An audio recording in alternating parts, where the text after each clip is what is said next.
First impression is best impression అంటారు. 2 కోట్ల మందికి వెళ్ళిపోయింది సభ్యత్వం, బీజేపీని దాటేసింది, కాంగ్రెస్ని దాటేసింది, ఇంకే ఉంది.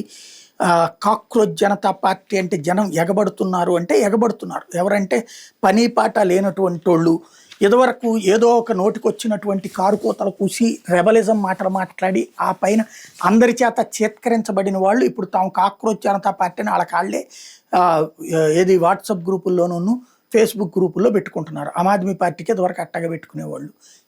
ఏమైపోయింది మార్పు? ఆమ్ ఆద్మీ పార్టీ మారిందా? ఆమ్ ఆద్మీ పార్టీనే మార్చిందా? దేశాన్ని మార్చలేదు, అదే అవినీతి పరంగా మారింది. ఇక్కడ కాక్రోచ్ జనతా పార్టీ మీద ప్రజలకు ఎలాంటి ఫీలింగ్స్ లేవు. మీడియా క్రియేట్ చేయాలని చూసింది, సోషల్ మీడియా క్రియేట్ చేయాలని చూసింది, అంతర్జాతీయంగా చాలా పెద్ద ఎత్తున ప్రయత్నం జరిగింది, కానీ సక్సెస్ అయిందా? తీరా చూస్తే 10,000 మంది రాలేదు. అక్కడే రికార్డులు చెప్తున్నాయి, కాదు విజువల్సే చూపెడుతున్నాయి. ఇప్పుడు మేము 7 రోజులు టైం ఇస్తున్నాం ధర్మేంద్ర ప్రధానికి అంటే, ఆమ్ ఆద్మీ పార్టీ కూడా ఇదివరకు ఇదే పద్ధతి ఉండేది. కమ్యూనిస్టులు ఒకప్పుడు అదే పద్ధతి పాటించేవాళ్ళు. రేపో మాపో ఇళ్ల పట్టాలు ఇస్తున్నారంటే ముందు వీళ్ళు వచ్చి ఉద్యమం చేసేవాళ్ళు. అప్పుడు ఇళ్ల పట్టాలు ఇస్తుంటే అదిగో చూసారా మా ఉద్యమం ఫలితంగానే వాళ్ళు. Aam Aadmi party same.